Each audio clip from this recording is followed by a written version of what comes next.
ఎంత మధురమైనది యెహోవా నామము. కుడి వచ్చిన మీ అందరికీ ప్రభు రక్షకుడైన యేసుక్రీస్తు వారి నామములో వందనాలు తెలియజేస్తూ ఉన్నాం.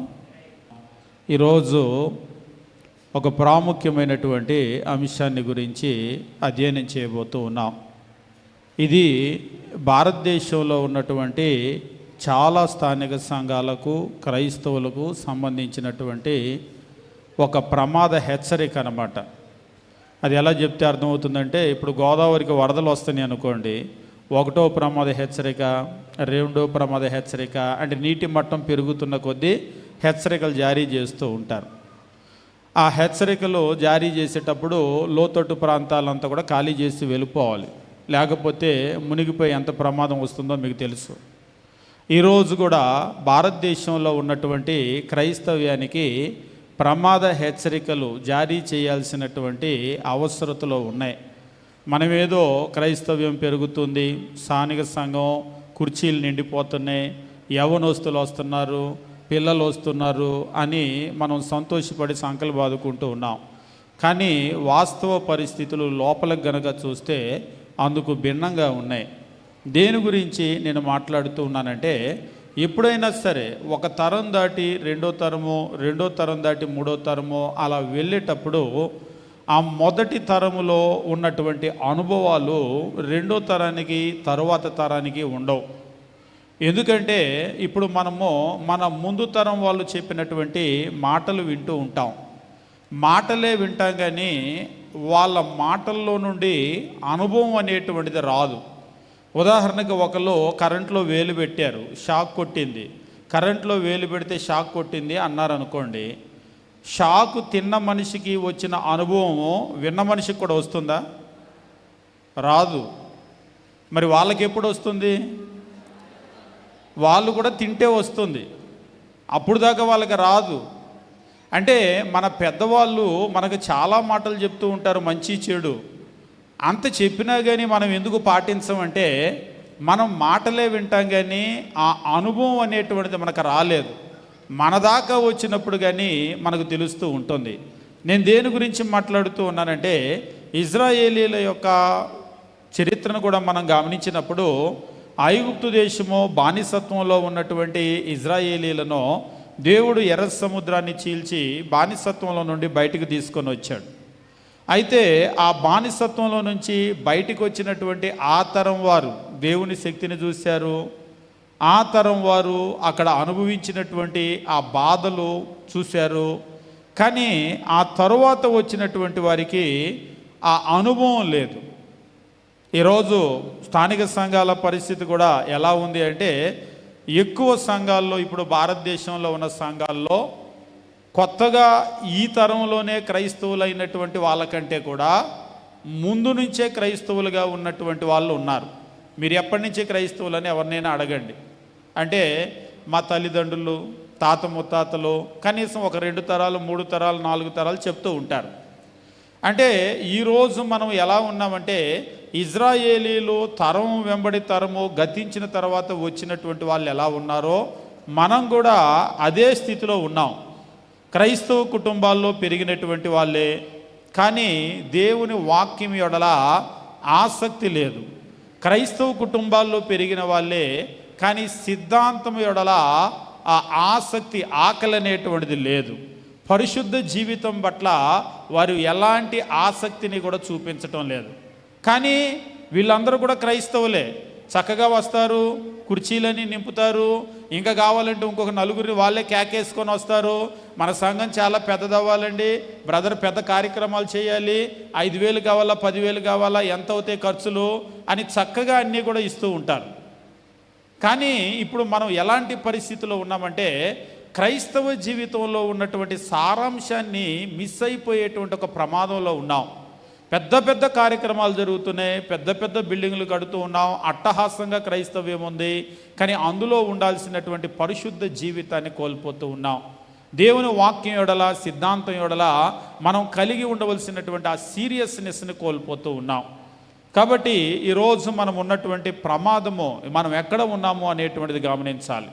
మొట్టమొదటి విషయము, దేవుని వాక్యాన్ని ప్రతి తరములో ఉన్నటువంటి దేవుని బిడ్డ కూడా పరిపూర్ణంగా అనుసరించవలసినటువంటి ఆవశ్యకత ఉంది. అది ఇజ్రాయేలీలు కావచ్చు, ఆ తరువాత తరం కావచ్చు, ఈరోజు ఉన్నటువంటి మనం కావచ్చు, మన తరువాత తరం కావచ్చు, భూమి మీద ఉన్నటువంటి ప్రతి తరానికి కూడా దేవుడు కోరుకునేది ఏమిటి అంటే, యెహోషువతో ఈ రీతిగా చెప్తూ ఉంటాడు. యెహోషువ గ్రంథము 1వ అధ్యాయము మనం గమనించినప్పుడు దేవుని వాక్యంలో ఈ రీతిగా చెప్తూ ఉన్నాడు. మోషే ఆయన మరణించాడు, తర్వాత యెహోషువ క్రొత్త నాయకుడు అయ్యాడు. ముందు తరాలు కూడా గతించిపోయారు, ఇప్పుడు క్రొత్త తరం వచ్చారు. ఈ క్రొత్త తరం వాళ్ళని నడిపించడానికి క్రొత్త నాయకుడిగా యెహోషువ వచ్చాడు. 1వ అధ్యాయం 7వ వచనం తెలియజేస్తూ, అయితే నీవు నిబ్బరము కలిగి జాగ్రత్త పడి బహుధైర్యంగా ఉండి నా సేవకుడైన మోషే నీకు ఆజ్ఞాపించిన ధర్మశాస్త్రం అంతటి చొప్పున చేయాలి. నీవు నడుచు ప్రతి మార్గమున చక్కగా ప్రవర్తించినట్లు నువ్వు దాని నుండి కుడికి కానీ ఎడముకు కానీ తొలగకూడదు అని తెలియజేశాడు. కుడికి కానీ ఎడముకు కానీ తొలగకూడదు అంటే దేవుడు ఏం కోరుకుంటున్నాడంటే కంప్లీట్ సరెండర్. 100% మనల్ని మనం దేవునికి అప్పగించుకోవటం. అంతేగాని నేను లోకంలో జీవిస్తాను, ఆదివారం వస్తానండి, లేకపోతే పుట్టినరోజు కార్యక్రమాల్లో, పెళ్లి రోజు కార్యక్రమాల్లో, చావు రోజు కార్యక్రమాల్లో వాటిల్లో మాత్రం క్రైస్తవంలాగా నేను చేస్తానండి, మిగిలిన లైఫ్ నాకు వదిలేసేయండి, నేను చదువుకునేటప్పుడో స్కూల్కి వెళ్ళేటప్పుడో జాలీగా కాలేజీ స్టూడెంట్గా ఉన్నప్పుడో లేకపోతే ఆఫీస్కి వెళ్ళేటప్పుడో మా ఇష్టం వచ్చిన బట్టలు ధరిస్తాం, మా ఇష్టం వచ్చినట్లుగా మేము ప్రవర్తిస్తూ ఉంటాం అన్నట్లుగా ఉంటే దేవుడు దాన్ని ఒప్పుకోడు. దేవుడు ఆయన ఏం కోరుకుంటూ ఉన్నాడంటే ఆయన మన జీవితము పూర్తిగా ఆయనకు లోబడాలి అని కోరుకుంటున్నాడు. ఆయన వాక్యము నుండి ఎక్కడా కుడికి తొలగకూడదు, ఎక్కడా ఎడమకి తొలగకూడదు. అయితే ఈరోజు ఉన్నటువంటి పరిస్థితిని కనుక మనం గమనించినట్లయితే ఎప్పుడు కూడా మీరు చూసినప్పుడు లెఫ్ట్ వింగ్ రైట్ వింగ్ అని అంటూ ఉంటారు రాజకీయ పార్టీలు, లేకపోతే ప్రతి చోట కూడా. క్రైస్తవ్యం కూడా ఎలాగ అయిపోయిందంటే అయితేనేమో ఒకవేళ అతివృష్టి లేకపోతే అనావృష్టి అన్నట్లుగా తయారైంది. ఒకవేళ ఉంటేనేమో మతపరమైనటువంటి అహంకారం వచ్చేసింది, రిలీజియస్ యారోగెన్స్ అన్నమాట. చాలా అహంకారం. ఎందుకు అహంకారం అంటే అసలు మా అంత క్రైస్తవుడు ఉండడు అని. ఎందుకు నీ అంత క్రైస్తవుడు ఉండడు అంటే పరిశుద్ధ జీవితాన్ని బట్టి కాదు, మేము మా తాత ముత్తాతల నుంచి క్రైస్తవులను తెలుసా అన్నట్లుగా. ఈ అహంకారము వాస్తవంగా మీరు కనుక గమనించినట్లయితే ఎక్కడి నుంచి వస్తుందంటే కేవలము రిలీజియస్ ప్రాక్టీసెస్లో నుంచి వస్తుంది, కానీ క్రిస్టియన్ లైఫ్లో నుంచి రావటం లేదు. ఎప్పుడైతే మనము జీవితము దేవుని వాక్యం నేర్చుకుంటామో తగ్గింపు వస్తుంది. కానీ ఈరోజు క్రైస్తవ్యంలో మనం చూసినప్పుడు ఒక రకమైనటువంటి ఆరోగ్యన్స్ అనేటువంటిది బాగా తలకెక్కిపోయిందని అంటూ ఉంటారు కదా, అలా ఉన్నటువంటి క్రైస్తవ్యాన్ని మనం చూస్తూ ఉన్నాం. దానికి కలిగినటువంటి కారణాలు ఏమిటంటే ఇందాక చెప్పినట్లుగా 2-3 తరాల నుంచి క్రైస్తవులము, 4 తరాల నుంచి క్రైస్తవం. ఒకసారి ఒక అబ్బాయి 4 తరాల నుంచి క్రైస్తవులు అంట, ఆ అబ్బాయి కైనీ నవ్వులుతున్నాడు, పళ్ళన్నీ గేరలు బట్టి ఉన్నాయి. అసలు ఈ స్థానిక సంఘంలో మేమే ఫస్ట్ అండి, మా అమ్మమ్మ కూడా కాదు, ఆ ముందు తరం అంట, చర్చి బిల్డింగ్కి స్థలం ఇచ్చింది కూడా మా పూర్వీకులే అని అన్నాడు. మరి నువ్వు కైనీళ్ళు నవ్వులుతా నీ పళ్ళని గేరలు పెట్టినవి ఏంటి అని. ఈరోజు ఎట్లా ఉందంటే మనకు ఒక రకమైనటువంటి మేమే ఫస్ట్ అనేటువంటి అహం ఉంది, బాగానే ఉంది, మీరు ఫస్ట్ అయితే మంచిదే, మరి నీ ఆత్మీయ స్థితి ఎక్కడ ఉంది? ఈరోజు దాన్ని చూడటం లేదు.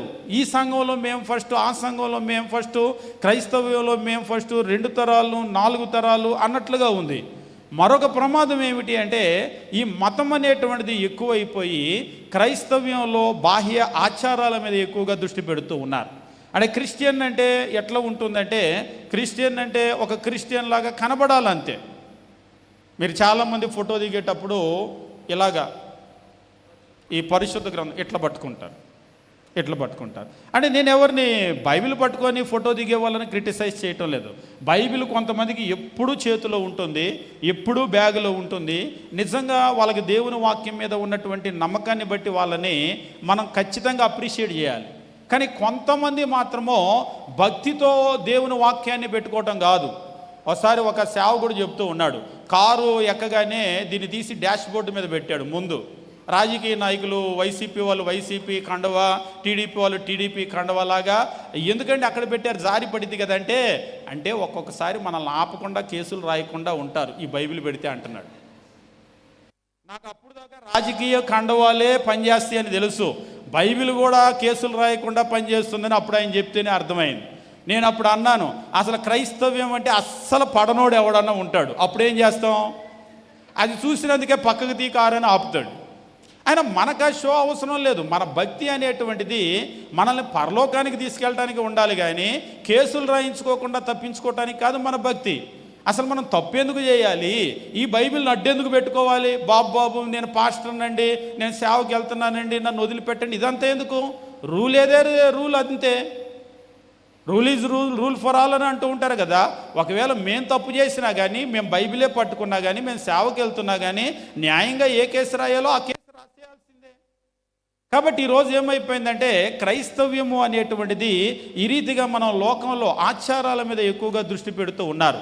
నేను క్రైస్తవుని ఎట్లా చూపించుకోవాలి, ఇంట్లో ఒక క్రీస్తు ప్రభు ఫోటో పెట్టుకోవాలి, లేదా ఒక క్రాస్ పెట్టుకోవాలి, లేదంటే నేను ఈరోజు వస్తూ ఉన్నాయి కదా మెడలో క్రాస్ వేసుకోవటమో, నీలిరంగు పూసల దండ వేసుకోవటమో, లేకపోతే ఇలాంటి వగైరా కార్యక్రమాల ద్వారా నేను క్రైస్తవుణ్ణి అని బాహ్య ఆచారాల ద్వారా చూపిస్తున్నారు కానీ జీవితం ద్వారా పరిశుద్ధత ద్వారా చూపించలేదు. ఒకసారి ఒక ఆయన అన్నాడు, క్రీస్తు ప్రభు ఎప్పుడు మెడలో ఆయన క్రాస్ వేసుకొని తిరగలేదు తెలుసా అని. క్రీస్తు ప్రభు ఎప్పుడు మెడలో క్రాస్ వేసుకొని తిరగలేదు అంటే ఆయన ఎందుకు వేసుకోవాలి, ఆయనే క్రీస్తు కదా అన్నాడు. పోనీ ఆయన అపోస్తలు కూడా ఎప్పుడు క్రాస్ వేసుకొని తిరగలేదు, అయినా వాళ్ళు క్రైస్తవులే. అంటే నువ్వు క్రైస్తవుడివి అనేటువంటిది నీ మెడలో వేసుకునే క్రాస్ను బట్టి నువ్వు చూపించడం కాదు, నీ క్రైస్తవ జీవితాన్ని బట్టి నువ్వు చూపించవలసినటువంటి అవసరం ఉంటుంది. మరికొంతమంది అయితే ఏం చేస్తూ ఉంటారంటే క్రైస్తవ్యంలో ఉంటే అతివృష్టి లేకపోతే అనావృష్టి అన్నాం కదా, అసలు ఉండాల్సినంత కూడా ఉండదు, పూర్తిగా రాజీ పడిపోతూ ఉంటారు. ఎలా అయితే ఏమైందిలే బ్రదర్ అన్నట్లుగా, ఎలా అయితే ఏముందిలే అండి అన్నట్లుగా. అన్ని కార్యక్రమాలు అలాగనే ఉంటుంది, ఆరాధన అలానే ఉంటుంది, భక్తి అలాగనే ఉంటుంది, పాపాన్ని చాలా తేలిగ్గా చూస్తూ ఉంటారు, లోక సంబంధమైనటువంటి జీవనాన్ని గడుపుతూ ఉంటారు. అలాగని ప్రార్థన మానేస్తారంటే మానకుండా వచ్చి కూర్చొని వెళ్తూ ఉంటారు. కాబట్టి ఈరోజు క్రైస్తవ్యం అనేటువంటిది ఎలా ఉంది అని అంటే చాలా ప్రమాదకరమైనటువంటి స్థితిలో ఉంది. అయితే దేవుని వాక్యం ఏమని హెచ్చరిస్తున్నాడు మొదటి నుంచి అంటే, నువ్వు కుడికి కానీ ఎడమకు కానీ తొలగవద్దు. దాని అర్థం ఏమిటి అంటే గీసిన గీత మీద వెళ్ళిపోవాలి. పరిపూర్ణమైనటువంటి విధేయత దేవుడు ఎదురు చూస్తూ ఉన్నాడు. ద్వితీయోపదేశకాండము 5వ అధ్యాయము మనం గమనించేటప్పుడు ఇక్కడ దేవుని వాక్యం ఈ రీతిగా తెలియజేస్తూ ఉంటాడు ఇజ్రాయేలుతోటి. ద్వితీయోపదేశకాండము 5వ అధ్యాయము 32వ వచనం మనం గమనించినప్పుడు దేవుని వాక్యం తెలియజేస్తూ 5వ అధ్యాయము 32వ వచనాన్ని మనం గమనించినప్పుడు ఈ రీతిగా తెలియజేస్తూ ఉంటాడు. 5వ అధ్యాయం 32వ వచనం మనం గమనించినప్పుడు, వారు స్వాధీనపరుచుకున్నట్లు నేను వారికి ఇచ్చిన దేశం మందు వారు అలాగ ప్రవర్తించాలి. ఎలాగూ 33వ వచనము, మీరు కుడికే కానీ ఎడమకే కానీ తిరగక మీ దేవుడైన యెహోవా ఆజ్ఞాపించినట్లు చేయుటకు జాగ్రత్త పడాలి. ఎప్పుడు కూడా జాగ్రత్త అనగానే ప్రమాదం పొంచి ఉంటుంది. కుడికే కానీ ఎడమకే కానీ తిరగకుండా జాగ్రత్త పడాలి. అంటే జాగ్రత్త, కుడికి తిరిగితే ప్రమాదం ఉంది, ఎడమకి తిరిగితే కూడా ప్రమాదం ఉంది. నీ క్రైస్తవ్యము నీకు అహంకారాన్ని తెచ్చిపెట్టకూడదు. అలాగని నీ క్రైస్తవ్యము రాజీ పడేటువంటి ఒక క్రైస్తవ్యంగా ఉండకూడదు. నీ క్రైస్తవ్యము ఎలా, దేన్ని బట్టి క్రైస్తవ్యము అంటే వచ్చి కూర్చొని వెళ్ళటాన్ని బట్టి కాదు. మన క్రైస్తవ్యము దేవుని వాక్యాన్ని కుడికి కానీ ఎడమక కానీ తొలగకుండా ఆచరించటాన్ని బట్టి మన యొక్క క్రైస్తవ్యం అనేటువంటిది మనం దేవునికి కనపరచాలి. దాన్ని బట్టే మనుషుల దగ్గర లోకంలో కూడా మనము క్రైస్తవులుగా గుర్తించబడాలి. ఈరోజు క్రైస్తవ్యంలో కూడా ఏమొచ్చేసినాయి అంటే క్రైస్తవ్యంలో కూడా సాంప్రదాయాలు వచ్చేసినాయి. మీరు కొన్ని రకాలైనటువంటి మీరు లోకంలో మతాలు ఉంటాయి, ప్రతి మతానికి కొన్ని సాంప్రదాయాలు ఉంటాయి. పుట్టినప్పుడు ఏం చేయాలి, తల వెంట్రుకలు కత్తిరించాలంటే ఏం చేయాలి, లేకపోతే కార్యక్రమాలు, ప్రతి కార్యక్రమం, ఒకవేళ పెళ్ళంటే ఏం చేయాలి, పేరెంటాలంటే ఏం చేయాలి, అలాగే చచ్చిపోయే వరకు ప్రతి కార్యక్రమానికి కూడా కొన్ని సాంప్రదాయాలు ఉంటాయి. ఈరోజు అలాగనే క్రైస్తవ్యంలో కూడా చాలా సాంప్రదాయాలు వాక్యంలో లేనటువంటివన్నీ కూడా లోపలికి వచ్చేసినాయి. చివరికి ఏ స్థాయిలో మనం ఉన్నామంటే అందరూ అది చేస్తున్నారు కాబట్టి మనం ఒక్కలమే కనుక అది చేయకపోతే మీరు క్రైస్తవులా అని అడిగే పరిస్థితి ఉంది. చివరికి ఎలా అయిపోయిందంటే ఇప్పుడు క్రైస్తవ్యంలో కొత్తగా మాలలు వచ్చినాయి. ఒకప్పుడు మనకి వేరే వేరే మతాల్లో ఉండేవి, ఇప్పుడు క్రైస్తవులు కూడా దీక్ష చేయబడుతున్నారు. వైట్ అండ్ వైట్ బట్టలు వేసుకొని, మెడలో నీలి రంగు పూసల దండ వేసుకొని, నీలి రంగు కండ వేసుకొని, ప్రస్తుతానికి మగవాళ్ళకే ఉంది, ఆడవాళ్ళు ఎవరు బాధపడొద్దు, రాబోయే రోజుల్లో వచ్చింది. మొన్న ఎవరో అన్నారు, అమ్మ ఆడవాళ్ళు ఎవరు బాధపడొద్దు, ప్రస్తుతానికి మగవాళ్ళకి తెచ్చాం, రాబోయే రోజుల్లో మీకు కూడా ఇస్తాం అంటున్నాడు. కాబట్టి ఆ దీక్ష రాబోయే రోజుల్లో ఆడవాళ్ళకు కూడా వచ్చిందట. అలాగనే రాబోయే రోజుల్లో అంటే ఇదంతా ఏ వచనంలో ఉందని అడగకూడదు మరల మీరు, ఎందుకంటే అవన్నీ వచనాల్లో ఉండవు. వాళ్ళే కొత్త కొత్త వంటలు యూట్యూబ్ చూసి వండి వార్చినట్లుగా ఇలాగ కొత్త కొత్త ఇవన్నీ కూడా ఆచారాలన్నీ కూడా సృష్టిస్తూ ఉంటారనమాట.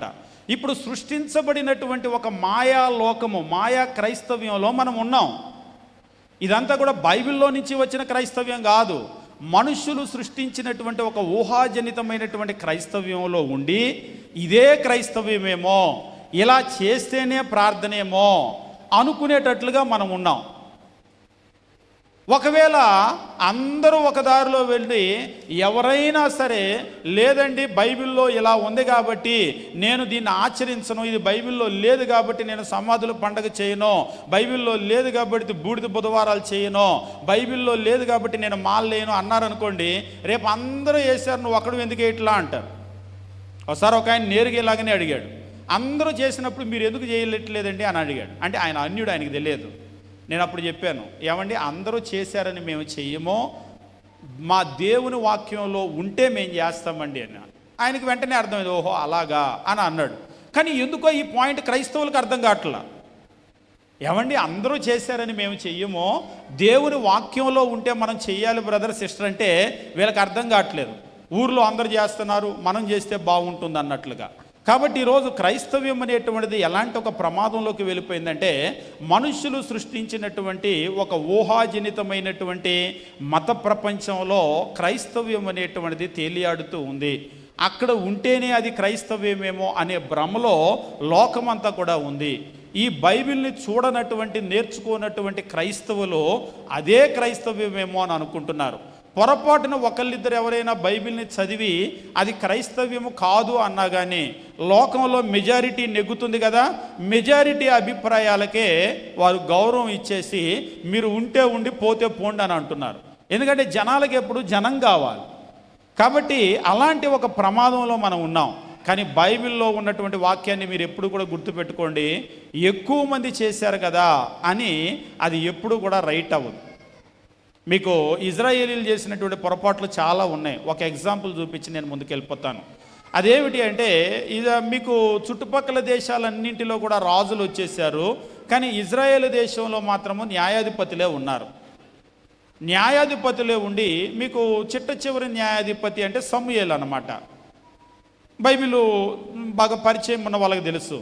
అయితే ఆ న్యాయాధిపతి సమూయేలు పరిపాలన చేస్తున్నటువంటి దినాల్లో ఇజ్రాయేలీలు వాళ్ళు దేవుణ్ణి కోరినటువంటి ఒక మాట ఏమిటి అంటే సమూయేలు మొదటి గ్రంథము మనం గమనించినప్పుడు, సమూయేలు మొదటి గ్రంథం మనం చూసినప్పుడు 8వ అధ్యాయంలో వాళ్ళొక మాటను అడుగుతూ ఉంటారు.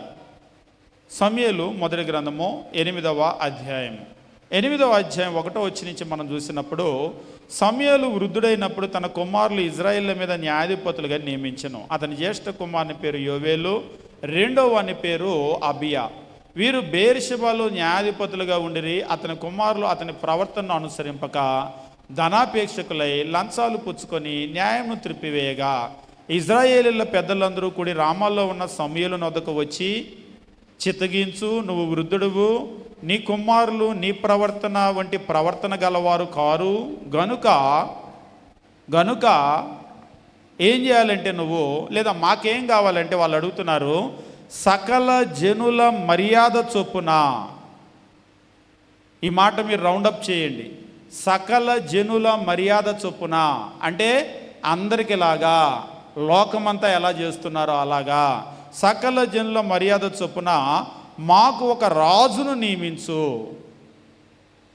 న్యాయాధిపతిలో సమస్య వచ్చినప్పుడు, అయ్యా న్యాయాధిపతి ఇలాగ ఉన్నాడు, మీ పిల్లలు లంచగొండులు అయ్యారు, మరి దేవుని దగ్గర అడిగి దీనికి పరిష్కారం ఏదన్నా చూపించు అని అడగవలసినటువంటి పరిస్థితి ఉంటుంది. కానీ వీళ్ళకి ఏంటంటే చుట్టుపక్కలంతా రాజులు, వాళ్ళ రాజులు గుర్రాల మీద రావటమో, గుర్రాలు, రథాలు, సైన్యము అట్టహాసంగా కనబడింది. ఇది వాళ్ళకి బాగా నచ్చింది. అయ్యో మనకి లేదే అనేటువంటి సారీ కూడా ఫీల్ అవుతూ ఉన్నారు. వచ్చేయమన్నారంటే సకల జనుల మర్యాద చొప్పున మాకు ఒక రాజును నియమించు అని చెప్పేసి అన్నారు. ఈ సకల జనుల మర్యాద అని ఎప్పుడైతే వాళ్ళు వెళ్ళిపోయారో ఇక ఆ సకల జనుల మర్యాదలోకి వెళ్ళిపోయి చివరికి చరిత్ర తెలిసిన వాళ్ళకి బాగా తెలుసు, ఈ ఇజ్రాయేలీల్లో ఉన్న 12 గోత్రాలు కూడా 10 గోత్రాలు ఒక రాజ్యంగా విడిపోయి ఉత్తర రాజ్యము ఇజ్రాయెల్ రాజ్యము నశించిపోయింది, అష్షూరు చెరకు వెళ్ళిపోయింది. 2 గోత్రాలు దక్షిణ రాజ్యము యోధా రాజ్యము బాబిలోన్ చెరకు వెళ్ళిపోయింది. దీని మొత్తానికి కూడా వెనకాల ఉన్నటువంటి మూలాంశం ముఖ్యాంశం ఏమిటి అంటే సకల జనుల మర్యాద చొప్పున. ఈరోజు మనం కూడా నేను క్రైస్తవునే కానీ, నేను ప్రార్థనకు వస్తాను కానీ, నేను ఆరాధన చేస్తాను కానీ, నా ఇంట్లో పెళ్ళంతా ఊర్లో అందరిది ఎలా జరిగిద్దో మాకు కూడా సకల జనుల మర్యాద అంటే సకల జనుల మర్యాద చొప్పున అనే పదం ఉపయోగించాం. అందరికి ఎలా జరిగితే మనకు అలాగనే, అందరూ ఏం పెడితే మనం కూడా అదే పెట్టాలి. అది ఆహారం కావచ్చు, వస్త్రాలు కావచ్చు, ఇక చెప్పాలంటే టాప్ టు బాటమ్ అంతా కూడా. అంతేగాని మన కార్యక్రమాలు ఏమైనా వ్యత్యాసంగా జరుగుతాయా అంటే వ్యత్యాసంగానే జరగాలి, కాకపోతే కొద్దిగా వ్యత్యాసంగా ఉంటుంది. అదేమిటి అంటే అక్కడ ప్రార్థన ఉండదు, ఇక్కడ ప్రార్థన ఉంటుంది అంతే. ఆ ప్రార్థన కూడా ఎట్లా ఉంటుందంటే దారుణంగా మాకు తెలుసు. మాకు ఇచ్చేదే టైము, ఎలాగో టైంకి స్టార్ట్ చేయరు, పెళ్ళి కార్డులో ఎప్పుడో వేస్తారు, కార్డులో వేసిన టైంకి స్టార్ట్ అవ్వదు.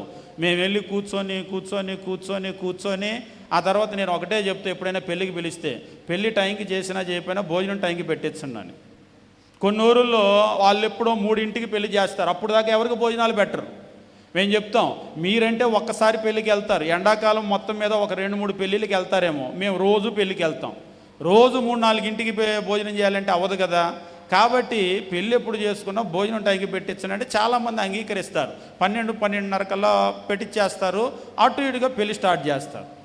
అయితే ఇందులో మనం గమనించేటువంటి కార్యక్రమం ఏంటంటే ఇక తర్వాత ఎప్పుడో వాళ్ళు లేటుగా వచ్చి అప్పుడు సేవకుడు ఎక్కగానే వెంటనే ఈలోపు అక్కడ పెద్దలు వచ్చి, సార్ కొంచెం అందరూ వచ్చారు, కొంచెం గమనించండి, భోజనాలు అవి ఇవి అంటారు. వాళ్ళు మాకు అర్థమైపోతుంది, మాకు కూడా చెప్పాలనిపించదు, ఏదో అక్కడ ఉండాలి కాబట్టి వాక్యమో ఎక్కించి ఒక 5 నిమిషాలు 10 నిమిషాలు అక్కడ ఎవరు వినరు, ఎవరు వింటలేదని మాకు తెలుసు, అయినా మేము చెప్పాలి. మాకు మరీ అంత శోధన అంటే ఎవరూ వినటం లేదు అని అంతా తెలిసినా, అంతా కనబడినా మాకేం కనబట్టలేదు అన్నట్టుగా, అంతా వాళ్ళు సనుక్కుంటున్నా గొనుక్కుంటున్నా ఇంకెప్పుడు పెడతారో భోజనం అని వినపడినా మాకేం వినపట్టలేదు అన్నట్టుగా మా పాటికి మేము ప్రసంగం చేస్తుంటే కింద వాళ్ళకి ఎలా ఉంటుందంటే, ఈ పాస్టర్లకు మైక్ ఇస్తే వదిలిపెట్టరండి అంటున్నాడు కింద ఒక ఆయన. అరే మాకు ఇచ్చి 10 నిమిషాలు అవుతుంది, పాస్టర్లకు మైక్ ఇస్తే వదిలిపెట్టకపోవటం ఏంటి? మేమేమన్నా పొద్దుటి నుంచి మైక్ పట్టుకుంటే అనుకోవాలి. అసలు మేము కార్యక్రమానికి ఎక్కే ముందే అడుగుతాం ఎన్ని గంటలకు ముగించాలని. ఇందాక వచ్చేటప్పుడు జ్యోతిబాబు గారు 1 గంటకి స్ట్రిక్ట్గా క్లోజ్ చేయాలన్నారు. నేను అందుకే జీవన్ గారికి చెప్పాను, 1 గంటకి క్లోజ్ చేయాలండి, భోజనాలన్నీ రెడీ అయినాయి అంటే ఇప్పుడే 1:25 అయిపోయింది కదా, 12:25 అయిపోయింది కదా, 1 గంట ఏమిటి, 1 గంటన్నా వాక్యం చెప్పొచ్చు అని మీకు అనౌన్స్ చేశారు. కాబట్టి మేము టైం అడిగే ఎక్కుతాం, ఎక్కి దాని ప్రకారం వెళ్తూ ఉంటాం. మన కార్యక్రమాల్లో ఏంటంటే ప్రార్థన ఉంటుంది. ఎందుకు ప్రార్థన అంటే ఉండాలి కాబట్టి ప్రార్థన, అంతేగాని ఇక మిగిలిన కార్యక్రమాలన్నీ కూడా సేమ్ టు సేమ్గా లోకములో ఉన్న కార్యక్రమాలు ఎలా అయితే జరుగుతాయో, ఏ స్థాయిలో ఏ రేంజ్లో జరుగుతూ ఉంటాయో అదే స్థాయిలో అదే రేంజ్లో అన్ని రకాల డీజేలు, అన్ని రకాల భక్తి పాటలు ఏం పెట్టరా డీజేల్లో. ఒకసారి ఒక ఆయన, అయ్యగారు అంతా అయిపోయింది మీరు వెళ్ళిపోతే మా పాటలు మొదలు పెడతాం అంటున్నాడు. ఇంకా స్టేజ్ కూడా దిగలేదు, వాళ్ళు ఏదో అక్కడ ఏదో ఈ టపాసులు అవి ఇవి ప్లాన్ చేసుకున్నారంట. ఇంకా అంటే ఆయన్ని అప్రిషియేట్ చేయాలి. కొంతమంది మేము ఉండగా మా మీద పేలుస్తారు, ఆయన ఇంకా మర్యాదగా వచ్చి మీరు వెళ్ళిపోతే మా కార్యక్రమాలు మొదలు పెడతాం అన్నారు. అట్లా ఉంటుంది. అంటే మరి అందరినీ ₹1000 పెట్టి డీజేలు పెట్టుకున్నప్పుడు, ఏవో సెలబ్రేషన్స్ పెట్టుకున్నప్పుడు వాళ్ళకు ఉంటాయి. కాకపోతే ఏంటంటే మన క్రిస్టియన్ యాటిట్యూడ్ కూడా అట్లా మారిపోయింది, లోకం యొక్క యాటిట్యూడ్ లాగా.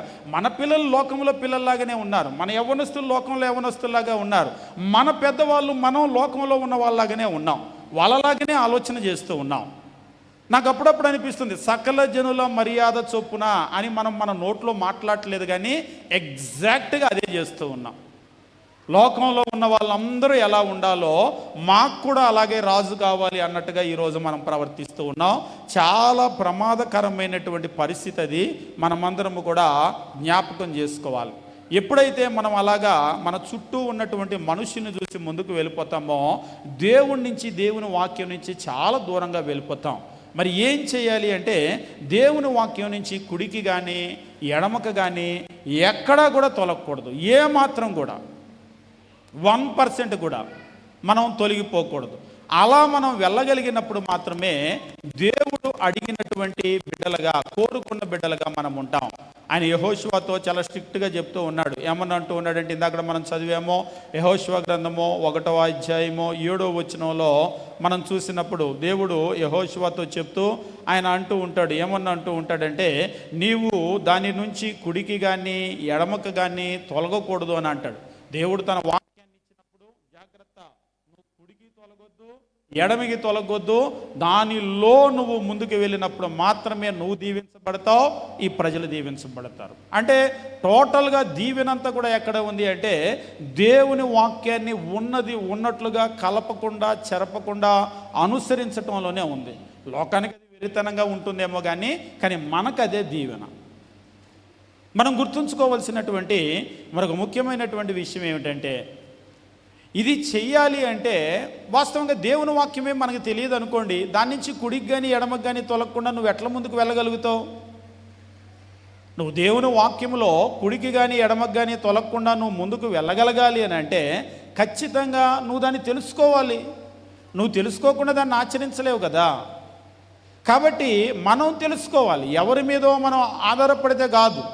ప్రస్తుతం ఉన్నటువంటి సమస్య ఎట్లా ఉందంటే, క్రైస్తవ్యంలో గురుడివాడు త్రోవ చూపితే వారి ఇరువురు గుంటలో పడుదురు కదా అన్నట్లుగా గురుడివారు త్రోవ చూపించేటువంటి స్థితిలో ఉన్నారు. అంటే నేను ఎవరిని గురించి అంటలేదు, మా సేవకుల గురించే అంటున్నాం. మేము చెప్పేదంతా కూడా మీరు నమ్మొద్దు. మీ చేతిలో ఉన్న బైబిల్ కొంచెం ఓపిక చేసుకొని తీసుకోండి. మరీ ఇంత చిన్న చిన్న అక్షరాలు బైబిల్ తెచ్చుకోవద్దు, ఏదో చేతిలో బైబిల్ ఉందని. అది ఎలా కనపడదు. మాకు ఎప్పుడు బైబిల్ స్కూల్లో ఒక రూల్ చెప్తారు. బైబిల్ ఎప్పుడు కూడా, అది కూడా ముఖ్యంగా చదువుకునే బైబిల్ ఎలా ఉండాలంటే పెద్ద అక్షరాల బైబిల్గా ఉండాలి.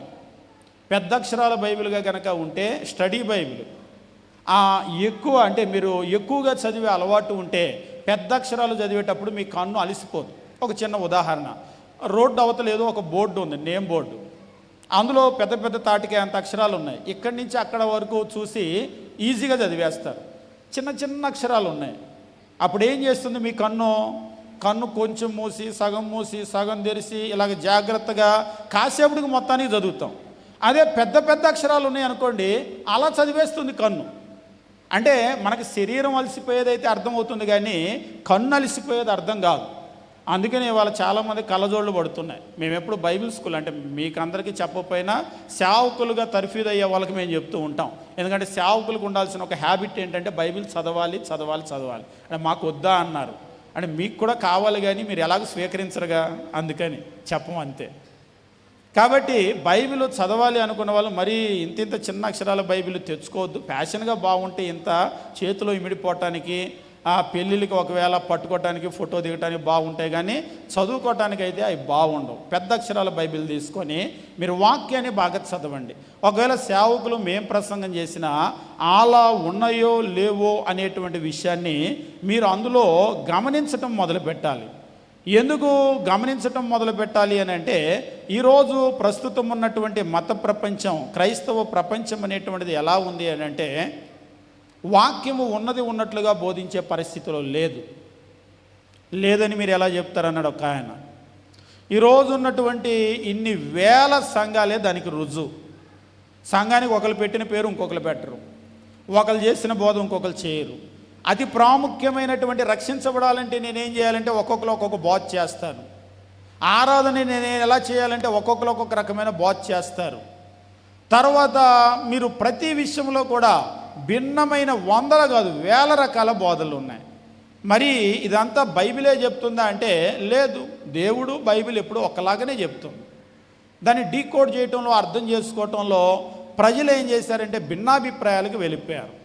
ఇందులో పెద్ద సమస్య ఎవరి వల్ల వస్తుందంటే ఎప్పుడు కూడా ఒక మాటను తెలియజేస్తూ ఉంటాడు. అపోస్తులైనటువంటి పేతురు తను 2వ పత్రికను రాసేటప్పుడు, పేతురు రాసినటువంటి 2వ పత్రికలో ఈ వాక్యము వక్రీకరించబడటము అనేటువంటి సమస్య ఎక్కడి నుంచి ప్రారంభమైంది, ఎట్లా ప్రారంభమైంది అనేటువంటి దానికి ఆయన మూలాలను తెలియజేస్తూ పేతురు రాసినటువంటి 2వ పత్రికలో 3వ అధ్యాయము మనం గమనించినప్పుడు దేవుని వాక్యము ఈ రీతిగా తెలియజేస్తూ ఉంటాడు. 3వ అధ్యాయము 15వ వచనము, మరియు మన ప్రభు యొక్క దీర్ఘశాంతము రక్షణార్థమైనదని ఎంచుకొనుడి. పేతురు రాసిన 2వ పత్రిక 3వ అధ్యాయము 15వ వచనము, రక్షణార్థమైనదని ఎంచుకొనుడి. అలాగూ మన ప్రియ సహోదరుడైన పౌలు కూడా తనకు అనుగ్రహింపబడిన జ్ఞానము చొప్పున మీకు రాసి ఉన్నాడు. 16వ వచనము, వీటిని గూర్చి తన పత్రికలన్నిటిలోనూ బోధించుచున్నాడు. అయితే వాటిలో కొన్ని సంగతులు గ్రహించుటకు కష్టమైనవి. పౌలు గారు రాసినటువంటి అన్నీ తేలికైన విషయాలేం కాదు, అట్లనే అన్నీ కష్టమైనవి కాదు సుమా, అది కూడా చూడండి. వీటిలో కొన్ని అంటున్నాడు, వాటిల్లో కొన్ని సంగతులు గ్రహించుటకు కష్టమైనవి. వీటిని అంటే వేటిని? ఆ గ్రహించటానికి కష్టంగా ఉన్నటువంటి ఆ కొన్ని సంగతులను విద్యా విహీనులు, అస్థిరులు తక్కిన లేఖనములను అపార్థము చేసినట్లు తమ స్వకీయ నాశనానికి అపార్థము చేయుదురు. అంటే లేఖనాలు అపార్థం చేయబడుతున్నాయా అంటే ద ఆన్సర్ ఈజ్ ఎస్, అవును, అపార్థం చేయబడుతూ ఉన్నాయి. ఎవరు అపార్థం చేస్తున్నారు, ఎందువల్ల చేస్తున్నారు అంటే విద్యా విహీనత, అస్థిరత. అంటే విద్యా విహీనత అంటే నేను డిగ్రీ చదివా, పీజీ చదివా, పిహెచ్డీ చదివా కాదు, ఆ చదివారు కానీ లేఖనాల్లో విద్య శూన్యం. లేఖనాలు అర్థం కావాలి అంటే లేఖనాలను అధ్యయనం చేయాలి. లేఖనాలను అధ్యయనం చేయకుండా నేను లోకంలో డిగ్రీ చేశానంటే అక్కడ డిగ్రీ చేస్తే ఇక్కడ విషయాలు ఎలా అర్థమవుతాయి? ఉదాహరణకు మీరు మ్యాథమెటిక్స్లో డిగ్రీ చేస్తే సైన్స్ అర్థమైద్దా? ఒకసారి ఒక ఆయన నేను డిగ్రీ చేశాను అన్నాడు. ఏ గ్రూప్ అంటే నేను సైన్స్ గ్రూప్ అన్నాడు. మీరు సైన్స్లో ఒకవేళ డిగ్రీ చేస్తే మ్యాథ్స్ వస్తాయి అంటే మ్యాథ్స్ నాకు సంబంధం లేదు కదా అన్నాడు. మరి అలాగనే మీరు అక్కడ సైన్స్లో మీరు డిగ్రీ చేస్తే ఇక్కడ ఉన్నటువంటి విషయాలు ఎలా అర్థమవుతాయి? కాబట్టి మీరు వీటిని అధ్యయనం చేయాలి. వీటిని అధ్యయనం చేయనటువంటి వారు ఏం చేస్తారంటే ఈ విద్యా విహీనత కలిగినటువంటి వారు, అస్థిరులైనటువంటి వారు లేఖనాలను అపార్థం చేస్తున్నారు. కాబట్టి లేఖనములు అపార్థం చేయబడుతున్నాయా అంటే అవును, అపార్థం చేయబడుతున్నాయి. అలా అపార్థము చేయబడినటువంటి బోధల మధ్యలో మనం ఉన్నాము అంటే మీరు ఎవరు ఆశ్చర్యపడి నోరెళ్ళబెట్టొద్దు. లేఖనాలు కూడా అలా చేస్తారా అని. అలా చేయబట్టే ఇన్ని వేల రకాల సంఘాలు, నడవడికలు వచ్చినాయి. వీటి మధ్యలో మరి నేను ఎలా ఉండాలి జాగ్రత్తగా అంటే అందుకనే మనం ఎవరిని కూడా నమ్మే పరిస్థితి లేదు. మనం వాక్యం అలా ఉందా లేదా చూసుకోవాలి. ఈవేళ డబ్బులు ఇచ్చారనుకోండి, ఉదాహరణకు ఒక 500 రూపాయల నోటు అంటే అంతకుముందు 2000 ఉన్నాయి, ఇప్పుడు తీసేసారు, పెద్ద కనబడటం లేదు, తీసేశారు అవన్నీ కూడా. పెద్ద నోటు అనగానే వెంటనే జాగ్రత్తగా పరిశీలన చేస్తాం. ఒకసారి ఒక దుకాణానికి వెళ్ళి కొట్టుకు వెళ్ళినప్పుడు నేను డబ్బులు ఇచ్చాను, 500 నోట్లు ఇచ్చాను. అవి తీసి మిషన్లో పెట్టాడు, అవి గిర్రని వచ్చి పడ్డాయి. మళ్ళీ తీసి మళ్ళీ మిషన్లో పెట్టాడు, మళ్ళీ వచ్చి పడ్డాయి. నేను అడిగాను, 4 నోట్లు చేత్తో లెక్క పెట్టవచ్చు కదండి అంటే లెక్క పెట్టడానికి పెట్టలేదండి, దొంగ నోట్లో కాదని టెస్ట్ చేయడానికి ఒక్క నోటు ఇచ్చినా అందులో పెడుతున్నాం. మనం ఆకాశంలోకి ఎత్తటం, చూడటం ఇదంతా ఎందుకు? మిషన్లో పెట్టామనుకోండి వెంటనే ఐడెంటిఫై చేసేస్తుంది. ఒక్క నోటు ఇచ్చినా అందుకే మిషన్లో పెడుతున్నాం, లెక్క పెట్టడానికి పెట్టింది కాదు అది. అవును, నిజమే. ఎందుకంటే ఉదాహరణకి మనము ఒకవేళ నకిలీ నోటు తీసుకున్నాం అనుకోండి, అక్కడ 500 రూపాయలు మనం నష్టపోయినట్టే. అది చిత్తుకాగితం అంతే, ఎందుకు పనికిరాదు. మరి బోధ విషయంలో మనం నష్టపోతే నకిలీ నోటును అసలు నోటు అనుకున్నట్లుగా నకిలీ బోధను అసలు బోధ అనుకొని మనం మోసపోతే ఎంత ప్రమాదానికి గురైపోతాం. అందుకనే ఈరోజు అపార్థము చేయబడినటువంటి బోధల మధ్యలో మనం ఉన్నాము అనేటువంటి విషయాన్ని గుర్తెరిగి మనము వాక్యాన్ని, మనము సైతము ప్రతి ఒక్క క్రైస్తవుడు, క్రైస్తవురాలు వాక్యాన్ని ధ్యానించాలి. ముఖ్యంగా నాయకులకు ఉండవలసినటువంటి లక్షణం ఏమిటి అంటే, ఇందాక మనం చదివినటువంటి యెహోషువ గ్రంథము 1వ అధ్యాయము మనం గమనించేటప్పుడు, యెహోషువ గ్రంథము 1వ అధ్యాయము మనం గమనించేటప్పుడు 8వ వచనంలో దేవుని వాక్యం ఈ రీతిగా చెప్తూ ఉంటాడు, ఈ ధర్మశాస్త్ర గ్రంథాన్ని నీవు బోధింపక తప్పిపోకూడదు, దానిలో వ్రాయబడిన వాటన్నిటి ప్రకారము చేయుటకు నువ్వు జాగ్రత్త పడినట్లు, వాటిలో వ్రాయబడిన వాటన్నిటి ప్రకారము చేయటానికి జాగ్రత్త పడాలి. జాగ్రత్త పడాలి అంటే ఏం చేయాలంటే, జాగ్రత్త పడినట్లు దీవారాత్రము దాన్ని ధ్యానించిన యెడల నీ మార్గమును వర్ధిల్ల చేసుకొని చక్కగా ప్రవర్తించదవు. అంటే ఏ మనిషి అయినా సరే వాక్యాన్ని జాగ్రత్తగా పాటించగలగాలి అంటే దీవారాత్రులు దాన్ని వారు ధ్యానించగలగాలి. ఎప్పుడైతే దీవారాత్రులు ధ్యానిస్తామో, ఉదాహరణకి వాక్యంలో ఏముందో మనం ధ్యానించి మనం నేర్చుకున్నాం అనుకోండి, దాని ప్రకారం మనం జీవిస్తాం. అసలు వాక్యంలో ఏముందో మనకు తెలియకపోతే ఏం చేస్తాము?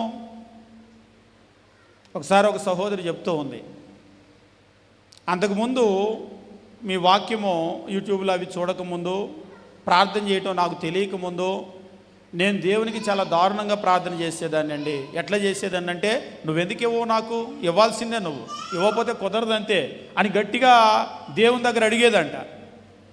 కానీ ఆ తర్వాత ప్రార్థన ఎలా చేయాలి అనే విషయాలు నేను నేర్చుకున్న తర్వాత ఇప్పుడు నేను పూర్తిగా నా ప్రార్థన మారిపోయింది. దేవా, నీ చిత్తం, ఏది మంచో నీకు తెలుసు, ఏది మేలో నీకు తెలుసు, నువ్వు ఏది మేలైతే అది నాకివ్వు.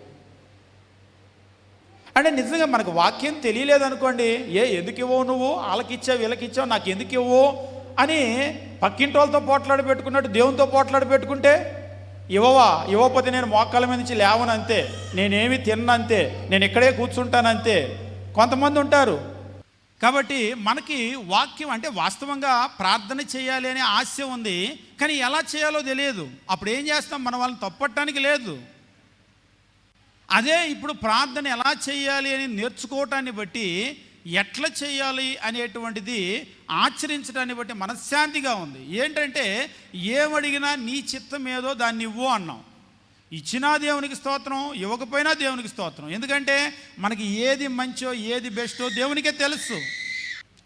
కాబట్టి దేవుని వాక్యమును ధ్యానించవలసినటువంటి బాధ్యత ప్రతి సేవకుడి మీద ఉంటుంది. ఎందుకంటే మేము నేర్చుకొని మేము నేర్పించాలి. మేమేమి నేర్చుకోకపోతే మేమేమి నేర్పించం. ఎప్పుడో బైబిల్ స్కూల్లో కాలేజీలో చదివినటువంటి ఒక 100 ప్రసంగాలు చేతిలో పట్టుకొని చచ్చిపోయేదాకా 100 ప్రసంగాలే ఆడిస్తాను, 101వ ప్రసంగంతో నాకు పని లేదంటే సేవకుడిగా నా జీవితం గడిచిపోతుంది. ఎక్కడికి వెళ్ళినా అయ్యగారు వందనాలండి, సేవకులు వందనాలండి, 2 అంటారు, టీ ఇస్తారు, కాఫీ ఇస్తారు, పప్పలు పెడతారు, భోజనం పెడతారు. కానీ వాళ్ళకు మేము న్యాయం చేయలేము.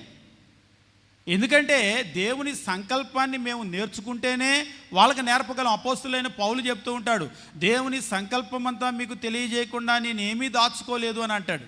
అంటే దేవుని సంకల్పాన్ని వాళ్ళకి తెలియజేయాల్సిన బాధ్యత సేవకులుగా మా మీద ఉంది. అంటే మా మీద ఉందంటే మీ మీద లేదా కాదు, మీరు కూడా ఏంటంటే మీరు చదివి మీరు సంగతులు అలాగే ఉన్నాయా లేవా అని బెరయ సంఘస్థలాగా పరిశీలన చేయాలి. ఒకసారి ఒక విశ్వాసి చెప్తున్నారు, మా సేవకుడిని చెబితే మేము నేర్చుకుందాం, ఆయన ఏం చెప్పలేదుగా అన్నాడు. రేపు తీర్పులో కూడా అదే చెప్పండి. మరి మా సేవకుడు చెప్తే నేర్చుకుందాం ప్రభువా, ఆయన ఏమి నేర్పలేదుగా, ఓకే అలాగమ్మా, అయితే నువ్వు పరలోకం వెళ్ళు, ఆయన పిలుస్తూ అంటాడా? అలా ఉండదు. కాబట్టి నీ ఆత్మకు నువ్వే ఉత్తరవాదివి. నువ్వు ఖచ్చితంగా నీ సేవకుడు నేర్పితే మంచిది, దేవునికి స్తోత్రం. ఒకవేళ నేర్పకపోయినా నువ్వు నేర్చుకోవలసినటువంటి బాధ్యత నీ మీద ఉంటుంది. అందుకనే మనం చూసినప్పుడు అపోస్తులైన పౌలు, సాక్షాత్తు పౌలు గారు వెళ్ళి ప్రసంగం చేస్తుంటే సంగతులు అలాగా ఉన్నాయా లేవా అని చెప్పేసి వాళ్ళు పరిశీలన చేస్తున్నారు. వాళ్ళు ఎంత గొప్ప వాళ్ళు చూడండి. ఈవేళ అసలు ఎంత గొప్ప వాళ్ళు ఉంటారంటే బైబిల్ తెస్తారు కానీ ఓపెనే చేయరు. మరి ఎందుకు తెస్తారో తెలియదు. ఇక్కడ దాకా తెస్తారు కానీ ఓపెనే చేయరు, మళ్ళీ వెళ్ళేటప్పుడు పట్టుకెళ్తారు. కానీ మనం వాక్యాన్ని తెరిచి చూడాలి. తెరిచి చూడటం వల్ల పెద్ద ప్రయోజనం ఏంటంటే, మనకు తెలిసిన వాక్యమైనా తెరిచి చూడాలి. మాకు చాలా వాక్యాలు అంకెల కంటే కూడా ఎలా గుర్తుంటాయంటే, ఉదాహరణకి మీరు ఏదైనా మత్తయి సువార్తలో చెప్పారనుకోండి, వెంటనే అది ఎడం చేతి వైపు పేజీలో ఉంటుంది, కుడి చేతి వైపు ఉంటుంది, పైన ఉంటుంది, కింద ఉంటుంది. అంటే మన మైండ్లో పడిపోయింది. ఎందుకు పడింది? మన బైబిల్ ఓపెన్ చేసి మన కళ్ళతో మనం చూస్తున్నాం కాబట్టి. కొంతకాలం అలా చూడకుండా వదిలేశారనుకోండి, తెలియని వాక్యం అని ఇక్కడే ఉండాలి, ఇక్కడే ఉండాలి, ఇక్కడే ఉండాలి అని అరగంట ఎదిగితే దొరకదు. దాన్ని బట్టి అర్థమైపోయింది, దాన్ని నువ్వు లాస్ట్ టైం చదివి చాలా కాలం అయిపోయింది. కాబట్టి మనం తెలిసిన వాక్యమైనా సరే చెప్తూ ఉంటే ఎందుకు తీయాలంటే అది మన మనస్సులో పడుతూ ఉంటుంది. అది ఎక్కడ ఉంది అనేటువంటిది దాన్ని మనం చదువుతూ ఉంటాం. అందులో కూడా ఇంకో గొప్ప విషయం ఏంటంటే ఒకే వచనాన్ని ఒకేలా కాకుండా, అంటే ఒక వచనంలో ఒక విషయమే ఉండదు, అందులో ఎన్నో విషయాలు ఉంటాయి. కొంతమంది ప్రసంగం చేసేటప్పుడు ఒకే విషయాన్ని చదివేటప్పుడు మీ కళ్ళలో అవును ఇందులో ఆ విషయం కూడా ఉందా అని ఆశ్చర్యం గొలుపుతూ ఉంటుంది. కాబట్టి మనం ఏంటంటే దేవుని వాక్యాన్ని చదవటానికి మనం ఎప్పుడు కూడా ముందుండాలి. అది సేవకులైనా సరే చదవాలి, విశ్వాసులైనా సరే మనం చదవాలి దేవుని వాక్యాన్ని.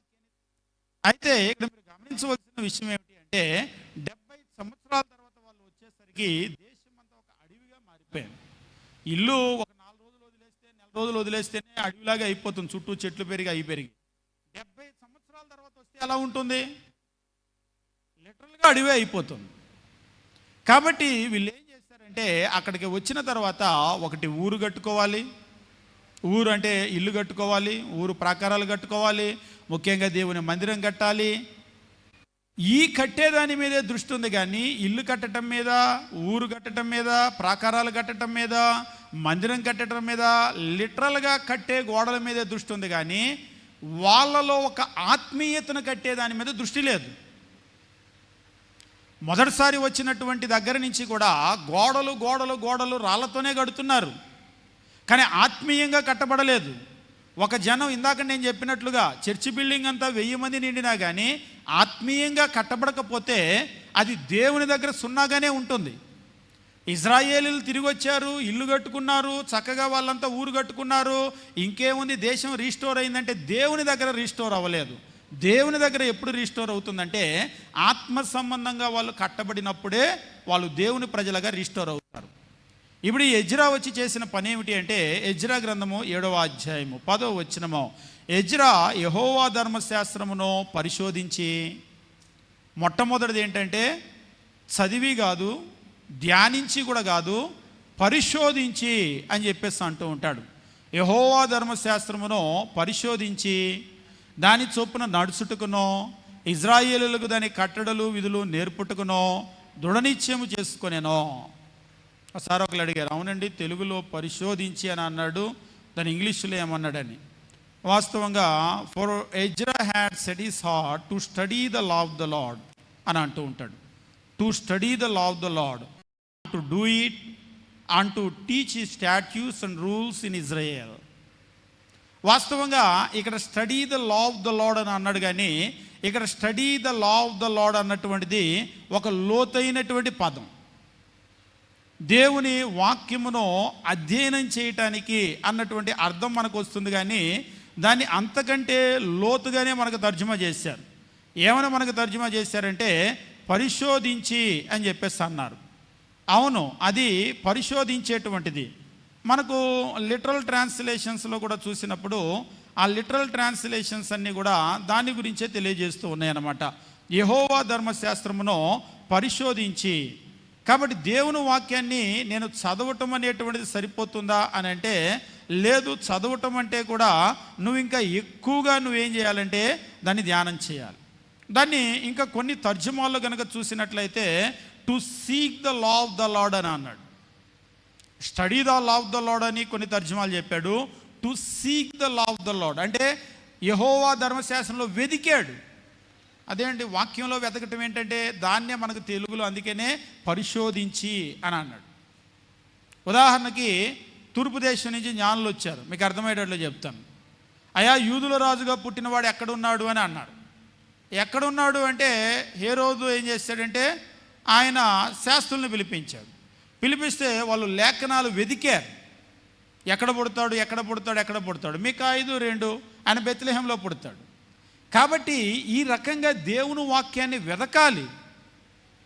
కాబట్టి ఒక దేవుని వాక్యాన్ని బోధించేటువంటి వ్యక్తికి ఉండవలసిన అవసరం ఏమిటి అంటే, ఏదో నేను చదువుకునేటప్పుడు ఒక 100 ప్రసంగాలు చేశాను, నా జీవితానికి అవి వెళ్ళిపోతే. ఒకసారి ఒక ఆయన అంటున్నాడు, అయినా నా 100 ప్రసంగాలు ఎంత బాగున్నాయో తెలుసా అని. నీ 100 బాగున్నాయి, వాటిని ఎవరు కాదంటలేదు, వంక పెట్టట్లేదు అయ్యా, కానీ 101 చేసుకోవాలిగా. జీవితం అంతా 100 ప్రసంగాలు కాదు కదా. ఎందుకంటే ఒక్కొక్కసారి కింద ఉన్న వాళ్ళు ఎంత షార్ప్గా ఉంటారంటే, బ్రదర్ ఈ ప్రసంగం అప్పుడు చెప్పారండి మీరు మా దగ్గర అని గుర్తుపట్టేస్తారు. కొంతమందికి చేసిన ప్రసంగమే చేసే అలవాటు ఉంటుంది. మొన్న ప్రసంగం విన్నోళ్ళు ఎవరిక్కడ లేరుగా అని అడుగుతున్నాడు ఒకసారి ఒక ఆయన. అంటే అదే ప్రసంగం వేయబోతున్నా ఇక్కడ, ఎవరు లేరుగా అన్నాడు. మేము ఉన్నాకంటే మీరు ఎలాగ అటేపు ఉండరుగా ఆడియన్స్లో అంటున్నాడు. కాబట్టి అలా కాదు, నువ్వు ఏదో ప్రసంగం చేయటం నీ వృత్తి కాబట్టి ప్రసంగం చేయటం కాదు, దేవుని వాక్యాన్ని నేర్పించడానికి నేను ప్రసంగం చేయాలి. కాబట్టి బైబిల్లో ఉన్నటువంటి ఆదికాండం నుంచి ప్రకటన గ్రంథం వరకు నువ్వు నేర్చుకొని నువ్వు వాళ్ళకి నేర్పగలగాలి. నువ్వే నేర్చుకోకపోతే వాళ్ళకి ఎప్పుడు నేర్పుతావు? కాబట్టి ఎజ్రా చేసినటువంటి ఒక గొప్ప పని ఏమిటి అంటే, ముందుగా ఆయన ఏం చేశాడంటే యెహోవా ధర్మశాస్త్రాన్ని పరిశోధించటానికి, దాని చొప్పున నడుచుకోవటానికి ఆయన నిర్ణయించుకున్నాడు. ఒకటి, ఆయన పరిశోధన చేశాడు. రెండోది ఏమిటంటే, ముందు దాని చొప్పున ఆయన నడుచుకోవాలి. ఆ తరువాత ఇజ్రాయేలీలకు దాని కట్టడలు విధులు నేర్పటానికి దృఢ నిశ్చయం చేసుకున్నాడు. అటువంటి ఒక సంకల్పం ఉండాలి. మొదట నేను పరిశోధన చేయాలి, నేను నడుచుకోవాలి. నేనైతే నేర్చుకున్నానండి, నా జీవితం నేను జీవిస్తానంటే కాదు, దానిని నువ్వు ప్రజలకు నేర్పగలగాలి. కాబట్టి దేవుని వాక్యం అనేటువంటిది అధ్యయనం చేయటము, అధ్యయనం కంటే కూడా ఇంకా పెద్ద పదం ఏమిటి అంటే, నువ్వు దానిలో వెదకటము, పరిశోధించటం అనేటువంటిది ప్రతి క్రైస్తవుని యొక్క బాధ్యత. ఇక క్రొత్త నిబంధనలో అయితే ఇందాక మనం చూసినట్లుగా బెరయ క్రైస్తవులు ఉన్నారు కదా, బెస్ట్ ఎగ్జాంపుల్ అనమాట. సంగతులు అలాగ ఉన్నవా లేవా అని పౌలు గారు చెప్తే కూడా చూస్తున్నారు వాళ్ళు. కాబట్టి మనందరి బాధ్యత ఏమిటి అంటే, దేవుని వాక్యాన్ని ఒకటి మనం నేర్చుకోవాలి, నేర్చుకున్నటువంటి వాక్యాన్ని మనం ఆచరించాలి.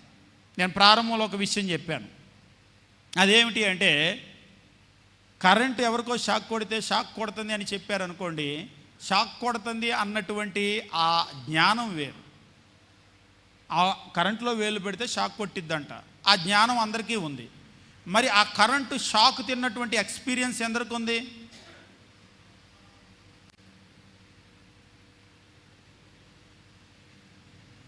కాబట్టి జ్ఞానము అనుభవం కాదు, ఈ రెండింటికి వ్యత్యాసం ఉంటుంది, బాగా గమనించండి. అంటే జ్ఞానము అంటే ఒక్కసారి కొంచెం లోతుగా చదివే వాళ్ళు ఉంటారు, బ్రదర్ మీరు జ్ఞానం అంటారు. అది జ్ఞానం కాదు, వాస్తవంగా అంత యాక్యురేట్గా మాట్లాడాలి. పిన్ పాయింట్ అంటే తెలివి. Knowing something is a knowledge అని అంటూ ఉంటారు. Knowledge is a different, wisdom is different. కాబట్టి మనం తెలుగులో వాస్తవంగా జ్ఞానము అని అంటూ ఉంటాం, కానీ పిన్ పాయింట్ పెట్టి అక్యురేట్గా మాట్లాడాలంటే తెలివి. తెలివి అంటే ఏంటంటే తెలుసుకోవటాన్ని తెలివి అని అంటారు. కరెంట్లో వేలు పెడితే షాక్ కొట్టుతుందని తెలుసు, తెలియటాన్ని తెలివి అని అంటారు. తెలివి వేరు, అనుభవం వేరు. అమెరికా అక్కడ ఉందో తెలుసు, మరి అమెరికాలో నువ్వు ఉన్న అనుభవం నీకేమన్నా ఉందా అంటే, నిన్నే మేము మాట్లాడుకుంటున్నాం, భారతదేశంలో దాదాపుగా సౌత్ ఇండియా అంతా కూడా ప్రతి రాష్ట్రము ప్రతి ప్రాంతము వెళ్ళాము, మా కాళ్ళు ఆ భూమి మీద పెట్టాము, మా కళ్ళతో చూసాము. కానీ నార్త్ ఇండియాలో చాలా రాష్ట్రాలు వెళ్ళలేదు.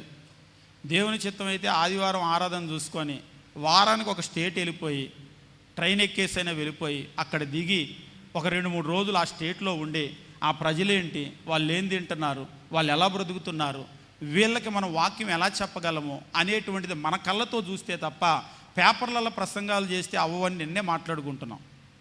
ఎందుకంటే మన భారతదేశం చాలా పెద్దది. ఇక్కడి నుంచి ఢిల్లీ గురించి మాట్లాడటం వేరు, ఢిల్లీ మీద మన కాళ్ళు నేల మీద మోపి ఢిల్లీ పరిస్థితులు చూసి ఢిల్లీని గురించి మాట్లాడటం వేరు. మనం అమెరికా గురించి కూడా మాట్లాడతాం, కాకపోతే అమెరికా గురించి మనకు తెలుసు అంతే. అనుభవం ఎంత ఉందంటే 0 అనుభవం, ఎప్పుడు అమెరికా వెళ్ళలేదు కదా. కాకపోతే మనం ఏంటంటే పెద్ద పెద్ద విషయాలను మనం తెలివితోనే మాట్లాడతాం, కానీ అనుభవంతో అనుభవంతో మాట్లాడే వాళ్ళ పరిస్థితి వేరుగా ఉంటుంది. పెద్దవాళ్ళని ఎప్పుడు కూడా మీరు చూడండి, మనం మాట్లాడేదానికి నాకు ఈ విషయం తెలుసు అంటాం, నీకు తెలుసు, వాళ్ళకి అనుభవం ఉంది. ఈ రెండు ఒకటి కాదు. నీకంటే నాకు ఎక్కువ తెలుసు అంటారు. నీకంటే ఒకవేళ పెద్దవాళ్ళకంటే నీకు ఎక్కువ తెలిసేమో కానీ ఎక్కువ అనుభవం అయితే లేదు. అది ప్రధానమైన వ్యత్యాసం. ఇప్పుడు ఇది కాలుతుంది అని అన్నాం, కాలటం వేరు, కాలిన తర్వాత నీ ఎక్స్పీరియన్స్ వేరు. కాబట్టి ఇప్పుడు దేవుని వాక్యం కూడా చాలామందికి తెలుసు, కానీ దేవుని వాక్యం అనుభవం లేదు. నేను దేని గురించి మాట్లాడుతున్నానంటే, వాక్యాన్ని అనుసరిస్తే మనం దీవించబడతాం. ఈ అనుభవం చాలామందికి లేదు. చాలామంది ఏలియాను గురించి విన్నారు. కాకులు రోజు ఆయనకు రొట్టె మాంసం తీసుకొని వచ్చినే ఏలియా పోషించబడ్డాడని. కానీ ఆ అనుభవం ఎంతమందికి ఉంది? ఏలియా పరిస్థితులన్నీ జీరోకి తెచ్చేసి దేవుడు ఆయన అడవిలోకి పంపించేసి, ఒక వాగు దగ్గరికి పంపించేసి, అక్కడ ఏ విధమైన ఆహారం లేకుండా, అంటే జీరోలో పెట్టి ఆహారం ఏమి లేకుండా ఆయన కాకుల మీదే ఆధారపడి జీవించేటట్లుగా చేశాడు. ఈ అనుభవం మనలో ఎంతమందికి ఉంది? ప్రసంగం అయితే మనకు తెలుసు, కానీ అలాగా పరిస్థితులన్నీ కూడా దేవుడు మూసివేసి రోజు కొంచెం ఆ రోజు నీకు ఎంత కావాలో ఏ విధమైన లోటు లేకుండా ఆ రోజులు నింపుతూ ఉన్నటువంటి అనుభవం నీకు ఎంత ఉంది?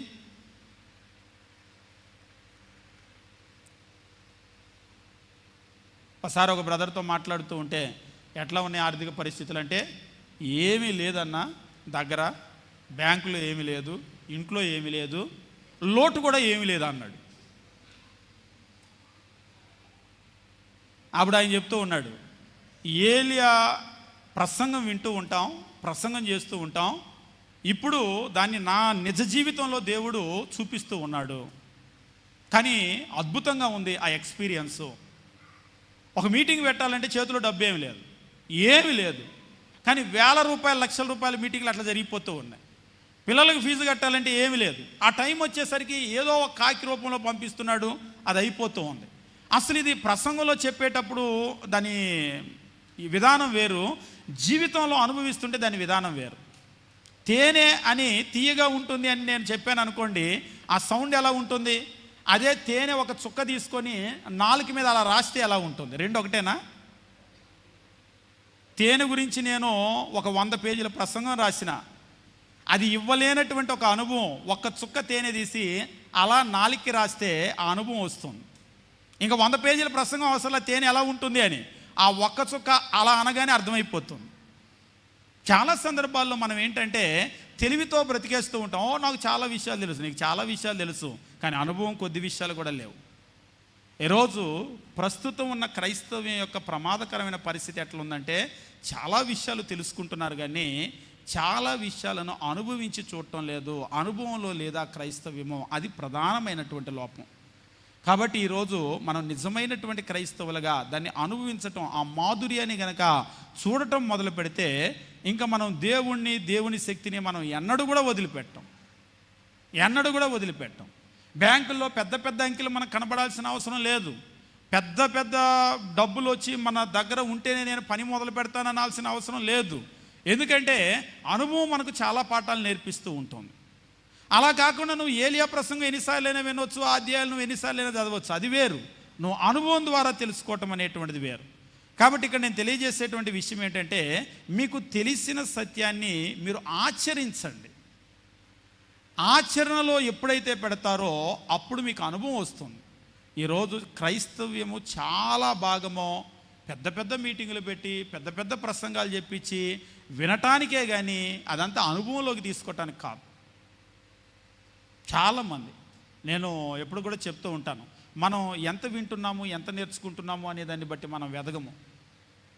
మనం ఎంత ఆహారం లోపలికి తీసుకుంటున్నాం. మీ బిడ్డకు ఇంట్లో బస్తా బియ్యం వేయించండి, ఇదిగో బస్తా బియ్యం ఉన్నాయి, 10 కేజీల మాంసం ఉంది అండి, ఇదిగో 10 కేజీల చికెన్ ఉంది. ఇది చూపిస్తే మీ బిడ్డ లావు అవుతాడా? మీ బిడ్డ ఎదగాలంటే కంటికి చూపించాలా, కడుపుకి ఇవ్వాలా? కంటికి చూపిస్తే సరిపోతుంది, అంతేనా?